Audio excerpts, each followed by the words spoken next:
बहुत समय पहले एक फैमिली हुआ करती थी यूएस में गॉट्रॉक्स के नाम से। उनका पूरा परिवार बहुत ज्यादा अमीर था और सक्सेसफुल भी। दुनिया में ऐसा कोई भी एक्सपेंसिव चीज बना ही नहीं था जो वो अफोर्ड नहीं कर सकते थे। ऐसा कहा जाता है कि गॉट्रॉक्स फैमिली पूरे यूएस स्टॉक मार्केट का हर एक स्टॉक को एक्वायर कर रखा था। यानी स्टॉक मार्केट में जितने भी कंपनीज हैं और उनके हजारों शेयर्स हैं यूएस में, वो उनके परिवार ने ही खरीद रखा था। आप इमेजिन कर सकते हैं कि कुछ 40-50 लोग पूरे स्टॉक मार्केट को कंट्रोल कर रहे थे, और वो भी यूएस जैसे कंट्री को, और वो सारे लोग एक ही परिवार से थे। तो इनका पावर 1000 गुना ज्यादा था किसी भी एक बिलियनियर से। हर साल इन्हें अपने इन्वेस्टमेंट का फायदा मिलता रहा, क्योंकि ये यूएस के बिजनेस को ग्रो करने में हेल्प कर रहे थे। तो इन्हें अच्छा डिविडेंड भी मिलता था उन कंपनी से। डिविडेंड का मतलब होता है कि जब एक कंपनी प्रॉफिट कमाती है तो उसका कुछ हिस्सा अपने शेयर होल्डर के साथ शेयर करती है, और यहाँ तो सारे शेयर्स गॉट्रॉक्स के पास ही थे, तो सारा डिविडेंड भी इन्हीं को मिल रहा था। इस फैमिली का वेल्थ वक्त के साथ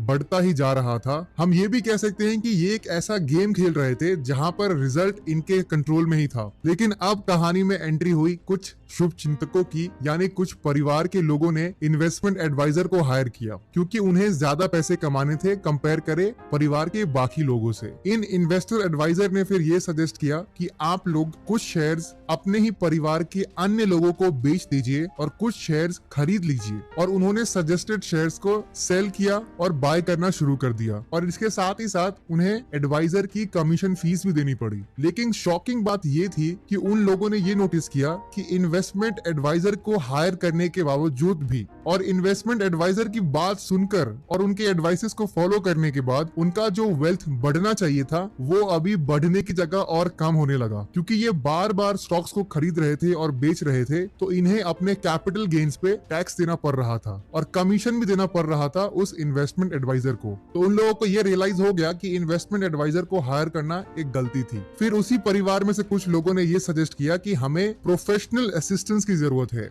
अगर अपना वेल्थ बढ़ाना है तो। यानी हमें एक स्टॉक पिकिंग एक्सपर्ट को हायर करना पड़ेगा, और ऑफ कोर्स वो फ्री में तो काम करेगा नहीं। तो गॉट्रॉक्स परिवार ने बहुत सारे प्रोफेशनल असिस्टेंट्स को हायर किया, स्पेशली स्टॉक पिकिंग एक्सपर्ट्स को। फिर 1 साल बाद जब गॉट्रॉक्स के परिवार ने अपना वेल्थ कैलकुलेट किया, तो उनका वेल्थ पिछले साल से भी कम हो गया था। इवन कई सारे स्टॉक पिकिंग एक्सपर्ट को हायर करने के बावजूद भी पहले जैसे रिटर्न नहीं मिल रहे थे उन्हें। अब कुछ लोग इनके परिवार से ये सोचा कि हम 2 बार फेल हो चुके हैं। यानी पहली बार जब हमने इन्वेस्टमेंट एडवाइजर्स की हेल्प ली तो नुकसान हो गया, और जब हम स्टॉक पिकिंग एक्सपर्ट्स को भी हायर किया तभी भी हमें नुकसान हो गया। तो हमें और बेहतर लोगों को हायर करना चाहिए जो बिल्कुल सटीक एडवाइसेस दे और हमारी डूबती नैया को पार लगा दे। तो उन्होंने यूएस के सबसे बेहतरीन इन्वेस्टमेंट कंसल्टेंट और फाइनेंशियल प्लानर को हायर किया। उन्होंने ये गारंटी दिया कि आप हमें बस अपना पैसे टाइम पे देते रहना, हम आपको बहुत ज्यादा प्रॉफिट कमा के देंगे उन पैसों से, क्योंकि हम यूएस के सबसे बेस्ट लोग हैं। लेकिन फिर 1 साल बाद जब गॉट्रॉक्स परिवार ने ये देखा कि जो उनका प्रॉफिट अब 40% कम हो गया था, यानी पहले वो अगर 100 रुपए प्रॉफिट कमाते थे,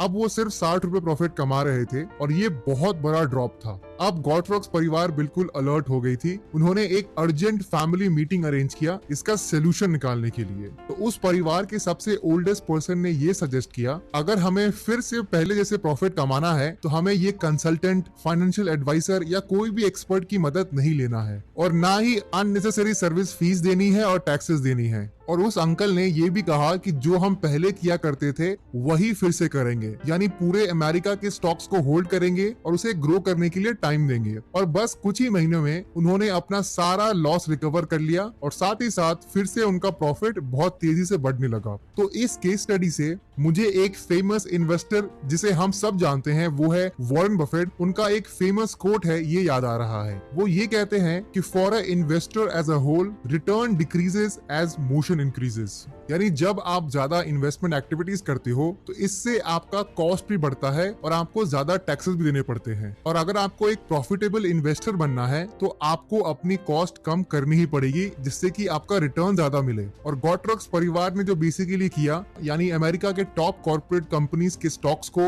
होल्ड करके रखना और उन्हें ग्रो करने के लिए छोड़ दिया, इसे आप investing in index fund strategy भी कह सकते हैं। और आज का वीडियो इसी इंडेक्स फंड के ऊपर है जिसमें मैं आपके साथ डिटेल में एक बहुत ही ज्यादा कमाल की book the little book of common sense investing जिसे लिखा है जॉन सी बोगले ने, तो इसे मैं आपको इन डेप्थ में समझाऊंगा और डिटेल में बुक समरी दूंगा, जिससे कि आपके पैसे हमेशा ग्रो करते रहें और आप बहुत ज्यादा अमीर बन जाएंगे बस कुछ ही सालों की इन्वेस्टिंग और पेशेंस से। वैसे यूट्यूब पे आपको बहुत सारे क्रिएटर्स मिलेंगे जो आपको 10 मिनट में किसी भी बुक की समरी शेयर कर देंगे, लेकिन मैं उन लोगों में से नहीं हूं जो सिर्फ वीडियोस बनाने के लिए वीडियोस बनाते हैं, बल्कि मैं लोगों की लाइफ चेंज करने में उनकी हेल्प करता हूं। इसीलिए ये वीडियो काफी लंबी होने वाली। सबसे पहले बात करते हैं ऑथर जॉन सी बोगले के बारे में। जॉन एक अमेरिकन इन्वेस्टर थे, फाउंडर थे द वैनगार्ड ग्रुप के, और सबसे जरूरी चीज, जॉन पहले व्यक्ति थे जिन्होंने इंडेक्स फंड क्रिएट किया था पूरी दुनिया में। इंडेक्स फंड जैसे इंडिया में है सेंसेक्स और निफ्टी। सेंसेक्स में इंडिया के टॉप 30 कंपनीज आती हैं और निफ्टी में इंडिया की टॉप 50 कंपनीज। तो इंडेक्स फंड बेसिकली किसी भी कंट्री की टॉप कंपनीज होती हैं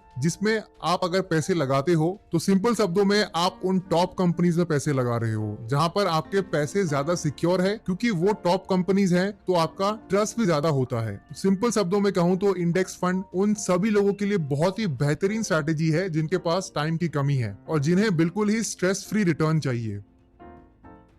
इस बुक से मैंने 3 अमेजिंग आइडिया सीखी है जिसने मेरी इन्वेस्टिंग को डेफिनेटली बेहतर कर दी है। Idea number 1, investing is about owning businesses not trading stocks. यानी इन्वेस्टिंग का सही मतलब है कि आप बिजनेस को ओन करते हो। जब भी आप इंडेक्स फंड में अपने पैसे लगाते हो तो आप कई सारे बिजनेसेस का स्मॉल पोर्शन ओन करते हो, और ये स्मॉल माइंडसेट चेंज आपको डेफिनेटली बेहतर इन्वेस्टर बना देगा जब आप अपने इन्वेस्टमेंट को एज अ बिजनेस सोचेंगे, ना कि एक quick rich formula. Idea number 2 है, individual businesses might not last long but index funds will always be there. यानी कोई भी एक इंडिविजुअल बिजनेस हो सकता है कि आज से 10 साल बाद एग्जिस्ट ना करे क्योंकि कंपटीशन बढ़ता ही जा रहा है और रैपिड चेंजेस हो रही है बिजनेस वर्ल्ड में, लेकिन इंडेक्स फंड में हमेशा देश की सबसे बेहतरीन और सबसे बेस्ट कंपनीज आती हैं मार्केट कैपिटलाइजेशन से। इसीलिए ऑथर कहते हैं कि एक बिजनेस में अपना बहुत सारा पोर्शन इन्वेस्ट करने से बेहतर है कि आप इंडेक्स फंड में अपने पैसे इन्वेस्ट करें,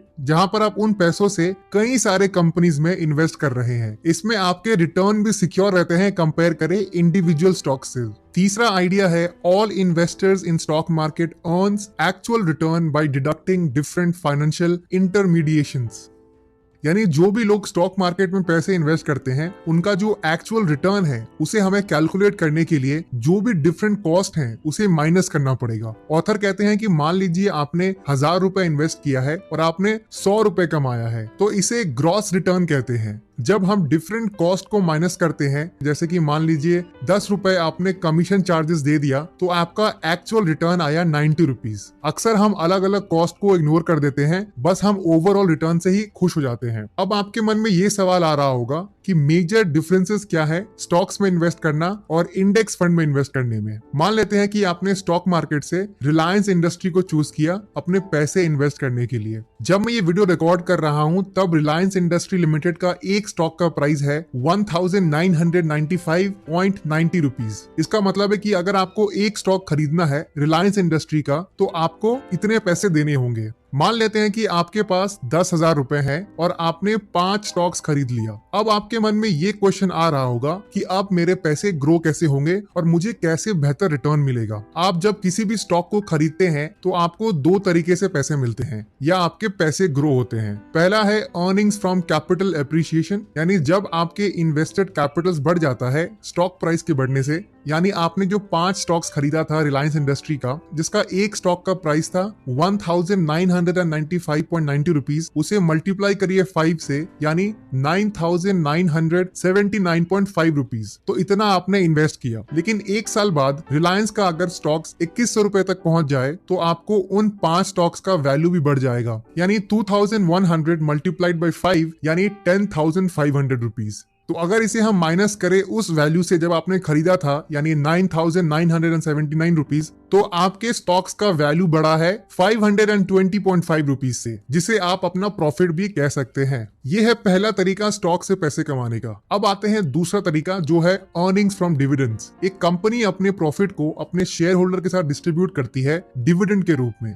ये भी एक अच्छा अर्निंग सोर्स है एक इन्वेस्टर के लिए। जैसा कि आप इस पिक्चर में देख सकते हैं कि रिलायंस इंडस्ट्री ने 0.33% का डिविडेंड यील्ड दिया है अपने शेयर होल्डर्स को। डिविडेंड यील्ड एक फाइनेंशियल रेशियो है जो ये शो करता है कि एक कंपनी ने अपने शेयर प्राइस का कितना परसेंटेज वो डिस्ट्रीब्यूट करती है। यानी 0.33% का यील्ड का मतलब है, यानी 1995.90 रुपीज को अगर मल्टीप्लाई करें 0.33% से, तो इसका वैल्यू आएगा 6.5 रुपीज। यानी इसका ये मतलब है कि एक शेयर का कंपनी आपको 6.5 रुपीज देगी। जैसा कि हमने एग्जाम्पल से समझा कि आपने 5 शेयर्स खरीद रखा है, तो आपको 6.5 रुपीज मल्टीप्लाइड बाई 5 यानी 32.5 रुपीज मिलेगा। तो कैपिटल एप्रिसिएशन से आपको 520.5 रुपीज मिला और डिविडेंड यील्ड आपको मिला 32.5 रुपीज। तो ये दो तरीके से आप अपने पैसों को ग्रो कर सकते हैं स्टॉक्स में इन्वेस्ट करके।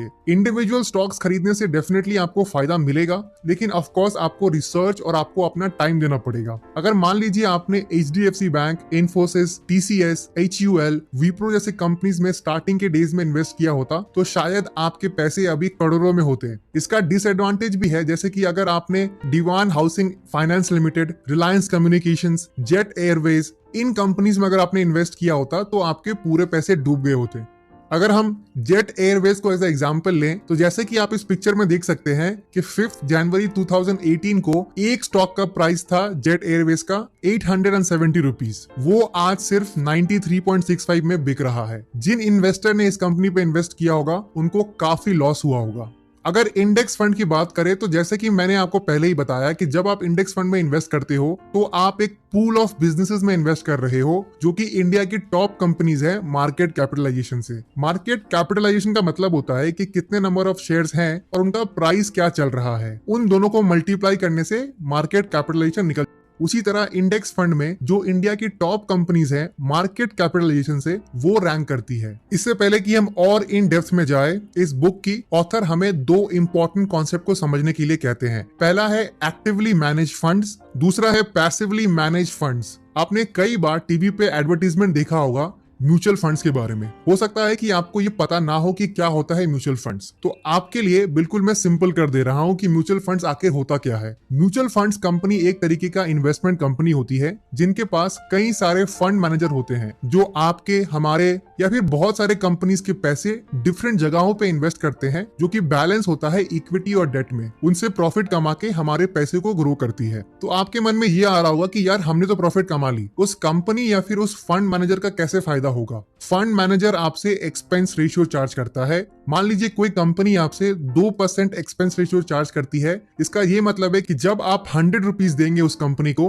तो 2 रुपए वो काट लेंगे, जो कि उनका चार्जेस है। और म्यूचुअल फंड्स दो तरीके के होते हैं, एक्टिवली मैनेज फंड्स और पैसिवली मैनेज्ड फंड्स। जैसा कि आप इनके टर्म से ही समझ सकते हैं कि एक्टिवली मैनेज फंड्स में जो फंड मैनेजर होते हैं वो ज्यादा एक्टिव होते हैं, यानी वो हमेशा रिसर्च करते रहते हैं और पैसों को डिफरेंट जगह पे इन्वेस्ट करते हैं ज्यादा प्रॉफिट कमाने के लिए। और पैसिवली मैनेज फंड जैसे कि इंडेक्स फंड, इसमें फंड मैनेजर उतना एक्टिव नहीं रहते हैं क्योंकि ये एक इंडेक्स को फॉलो करते हैं जैसे कि सेंसेक्स, निफ्टी, जिससे कि इनका काम थोड़ा ईजी हो जाता है कंपेयर करें अगर एक्टिवली मैनेज फंड से। कुछ एग्जांपल्स अगर मैं आपके साथ शेयर करूं तो एक्सिस ब्लू चिप फंड्स, जिसका एक्सपेंस रेशियो है 0.83%, उन्होंने पिछले 5 सालों में 12.68% का रिटर्न दिया है। Kotak standard multi cap fund ने, जिनका एक्सपेंस रेशियो है 0.87%, उन्होंने 5 साल में 12.96% का रिटर्न दिया है। इसी तरह आप ये लिस्ट देख सकते हो जिसमें कुछ एक्टिवली मैनेज फंड्स मैंने आपके साथ शेयर किया है जिन्होंने अच्छा रिटर्न दिया है पिछले 5 सालों में और जिनका एक्सपेंस रेशियो भी बहुत कम है।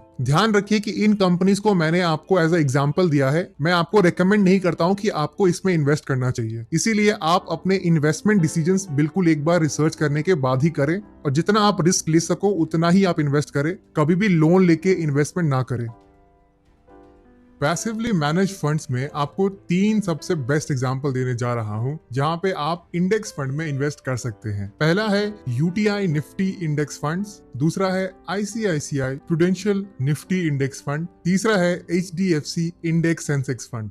सबसे पहले बात करते हैं यूटीआई निफ्टी इंडेक्स फंड की। तो जैसे कि आप इस ग्राफ में देख सकते हैं कि जो ये येलो लाइन है ये कैटेगरी एवरेज है और वो जो ब्लू सेक्शन है वो है यूटीआई निफ्टी इंडेक्स फंड। तो जैसा कि आप देख सकते हैं कि यूटीआई निफ्टी इंडेक्स फंड ने ऑलमोस्ट 14.6% का इंटरेस्ट रेट दिया है पर एनम, जो कैटेगरी एवरेज 12.85% से ज्यादा है। और 14.65% बहुत ही बढ़िया रिटर्न्स है कंपेयर करें अगर आज की एफडी से, जहां पे आपको 6 से 7% ही मिलते हैं, तो वहां पे आपको अगर 14% मिल रहा है, ऑलमोस्ट 15%, तो ये काफी अच्छा रिटर्न्स है। अगर यूटीआई निफ्टी इंडेक्स फंड के बारे में बात करें तो इसका एक्सपेंस रेशियो 0.1% है, जो कि सबसे बेस्ट पार्ट है किसी भी इंडेक्स फंड में, क्योंकि इनका एक्सपेंस रेशियो सबसे ज्यादा कम होता है। फिर आता है एग्जिट लोड। एग्जिट लोड का मतलब होता है कि जब आप फंड को विड्रॉ करेंगे, जब आप इसे छोड़ देंगे, तो आपको 0% का इंटरेस्ट रेट लगेगा, जो कि बहुत ही अमेजिंग है। और इस कंपनी का फंड साइज भी काफी अच्छा है, ऑलमोस्ट 3500 करोड़।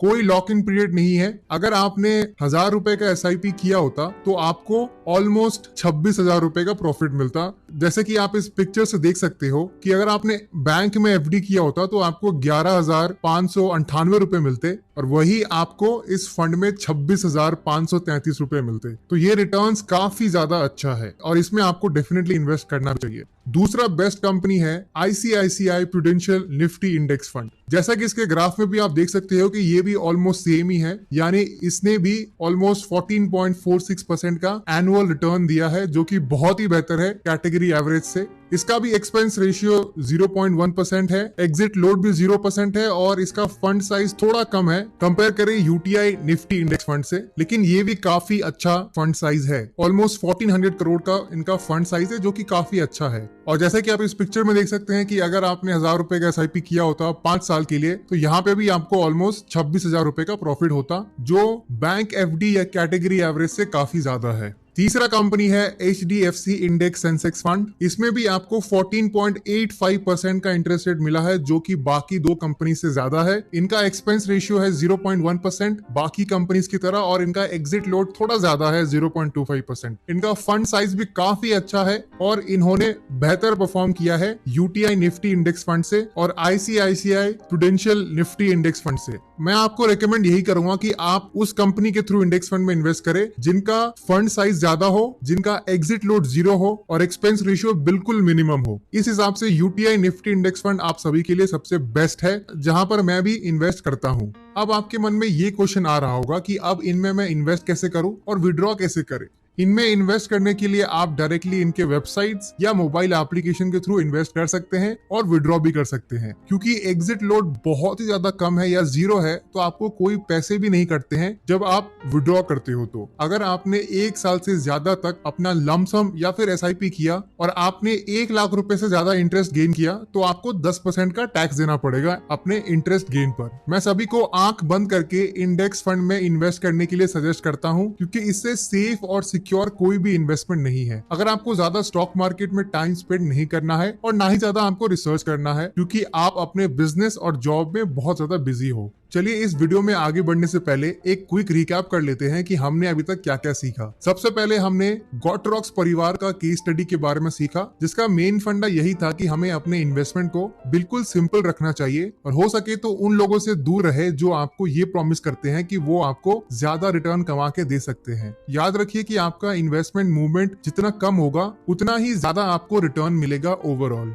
दूसरा हमने सीखा कि म्यूचुअल फंड्स क्या होता है और इसके 2 मेजर टाइप्स के बारे में सीखा, जो है एक्टिवली मैनेज फंड्स और पैसिवली मैनेज फंड्स। तीसरा हमने सीखा कि इंडेक्स फंड क्या होता है और इंडेक्स फंड में और स्टॉक मार्केट में क्या डिफरेंसेस हैं और इसके फायदे और नुकसान के बारे में भी हमने सीखा। उसके बाद हमने टॉप इंडेक्स फंड कंपनीज की डिटेल जानी, जिसमें मैंने सारी इंफॉर्मेशन आपके साथ शेयर कर दी। इससे आपको ये पता लग गया होगा कि आपको किसके साथ इन्वेस्ट करना चाहिए। अब आते हैं की प्रिंसिपल्स जो मैंने इस कमाल की बुक से सीखी और जिसके लिए मैंने आपको इतना कुछ डिटेल में एक्सप्लेन किया, क्योंकि अब ये सारी प्रिंसिपल्स और इन्वेस्टिंग स्ट्रैटेजीज आपके लिए बिल्कुल इजी हो जाएंगे, क्योंकि आपने वो सारी बेसिक्स और एडवांस कॉन्सेप्ट सीख ली है।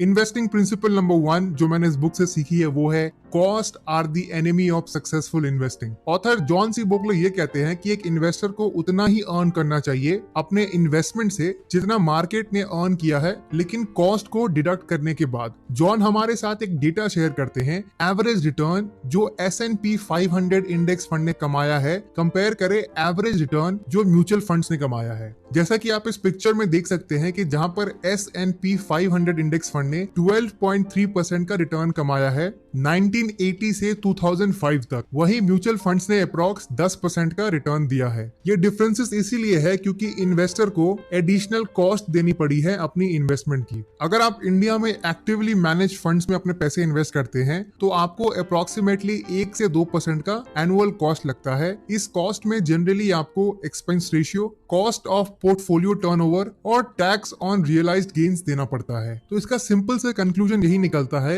कि क्योंकि इंडेक्स फंड में आपका एक्सपेंस रेशियो बहुत कम है यानी 0.1% है, तो डेफिनेटली आपको रिटर्न ज्यादा मिलेगा। और इसीलिए जॉन सी बोगले हमें रिकमेंड भी करते हैं कि हम सभी को इंडेक्स फंड में अपने पैसे इन्वेस्ट करना चाहिए। रिसेंटली वॉरेन बफेट ने अपनी कंपनी की एनुअल मीटिंग में भी ये सजेस्ट किया है, एक इंडिविजुअल इन्वेस्टर को 90% पैसे इंडेक्स फंड में इन्वेस्ट करना चाहिए। तो इन शॉर्ट, इंडेक्स फंड सभी के लिए बहुत ही बेहतर इन्वेस्टमेंट स्ट्रैटेजी है। दूसरा इन्वेस्टिंग प्रिंसिपल जो मैंने इस बुक से सीखा वो है financial gurus versus index fund performance. 1993 में न्यूयॉर्क टाइम्स ने एक टेस्ट कंडक्ट किया कि फाइनेंशियल एडवाइजर की बात सुननी चाहिए या फिर S&P 500 इंडेक्स फंड में पैसे इन्वेस्ट करने चाहिए, और दोनों में से बेटर कौन सा रहेगा एक इंडिविजुअल इन्वेस्टर के लिए। जैसे कि इंडिया में सेंसेक्स और निफ्टी है, उसी तरह यूएस में S&P 500 इंडेक्स है जिसका पूरा नाम है स्टैंडर्ड्स एंड पुअर्स 500 इंडेक्स। ये मार्केट कैपिटलाइजेशन से यूएस की टॉप 500 कंपनीज को लिस्ट करती है। तो न्यूयॉर्क टाइम्स के एडिटर ने 5 सबसे बड़े फाइनेंशियल एडवाइजर को हायर किया। उन्हें ये कहा गया कि हम आप पांचों को $50,000 देंगे जिसे आपको 20 साल में जहां आपका मन करे और जो आपको सही लगे वहां पे आप इन्वेस्ट करिए, और आप पांचों का जो एवरेज रिटर्न आएगा वो हम वैनगार्ड 500 इंडेक्स फंड जो कि ऑथर की कंपनी है उनके साथ कंपेयर करेंगे कि दोनों में से बेटर किसने परफॉर्म अच्छा किया है 20 साल में। रिटर्न सुनकर आप शायद हैरान हो जाएंगे, उन एडवाइजर्स ने 40% कम कमा कर दिया इंडेक्स फंड से। जैसा कि आप इस पिक्चर में देख सकते हैं कि उन पांचों का एवरेज था $88,500, वही इंडेक्स फंड का था $138,750, जो 40% ज्यादा है उन बेस्ट इन्वेस्टमेंट एडवाइजर से। एक और स्टडी में मार्क हुलबर्ट जो एडिटर हैं हुलबर्ट फाइनेंशियल डाइजेस्ट के, उन्होंने परफॉर्मेंस को ट्रेस किया टॉप 35 फाइनेंशियल एडवाइजर यूएस में 1980 से 2006 तक, और उन्होंने ये पाया कि जिन 35 कंपनीज को ये फाइनेंशियल एडवाइजर सबसे ज्यादा रेकमेंड कर रहे थे उनमें से 22 कंपनी ने अपना बिजनेस ही बंद कर दिया, और बाकी 13 कंपनी में से 3 कंपनीज ने ही मार्केट से बेहतर परफॉर्म किया। अगर किसी व्यक्ति ने $1 लाख इन्वेस्ट किया होता उन एडवाइजर की बात सुनकर, तो वो पैसे अभी $1.4 मिलियन होते। वही अगर उन पैसों को इंडेक्स फंड में इन्वेस्ट किया होता तो वो पैसे आज $2.5 मिलियन होता। हुलबर्ट ये कहते हैं कि एक व्यक्ति 80% इन्वेस्टर से बेहतर रिटर्न कमा सकता है अगर वो बस कुछ सालों तक सिंपली इंडेक्स फंड में इन्वेस्ट करता रहे तो। और लास्ट प्रिंसिपल जो मैंने इस बुक से सीखा वो है structure of your investment, serious money and funny money. हो सकता है कि आपके मन में अभी ये आ रहा होगा कि मैंने पूरे वीडियो में सिर्फ और सिर्फ इंडेक्स फंड की तारीफ की है क्योंकि ये डेफिनेटली ये बुक ही इंडेक्स फंड पे है, लेकिन आप लोगों में से बहुत लोगों को स्टॉक्स में भी इन्वेस्ट करना है, तो इसका सोल्यूशन ऑथर बहुत ही सिंपल तरीके से शेयर करते हैं। ऑथर जॉन सी बोगले ये कहते हैं कि आपको अपना इन्वेस्टमेंट 2 तरीके से करना चाहिए। पहला है सीरियस मनी, यानी आपको बिल्कुल सेफ खेलना है और अपने पैसों को कंसिस्टेंटली ग्रो करना है। इसीलिए ऑथर कहते हैं कि आपको 95% पैसे इंडेक्स फंड में लगाना चाहिए और बाकी 5% आपको रिस्क लेना चाहिए, जिसे ऑथर कहते हैं फनी मनी। इसका सिंपल से कॉन्सेप्ट यही है कि मान लीजिए कि एक बड़ा सा सर्कल है जिसमें 95% सीरियस मनी है और 5% जो है वो फनी मनी है, और उस फनी मनी में आप स्टॉक्स ले सकते हो या फिर कोई भी कुछ ट्रेंडी चीजें खरीद सकते हो जो आपको लगता है कि आपको ज्यादा रिटर्न दे सकता है, जैसे कि क्रिप्टो करेंसी। और इस मेथड को मैं डेफिनेटली फॉलो कर रहा हूं और आप सभी को मैं रिकमेंड भी करूंगा कि आप ऐसा कर सकते हैं। ये एक श्योर शॉट मेथड है कि आपको लॉन्ग टर्म में आपके पैसे बहुत ग्रो करेंगे। जैसे जैसे आपकी कमाई बढ़ती जाएगी, अगर आपका इन्वेस्टमेंट भी बढ़ता जाए इंडेक्स फंड में, तो आप उम्मीद भी नहीं कर सकते कि आपको कितना ज्यादा रिटर्न मिल सकता है। तो ये थी detail summary of the book the little book of common sense investing by John C Bogle. मुझे पता है कि ये वीडियो काफी लंबी थी, पर मैं ये भी उम्मीद करता हूँ कि इस लंबी वीडियो से आपने कुछ ना कुछ तो नया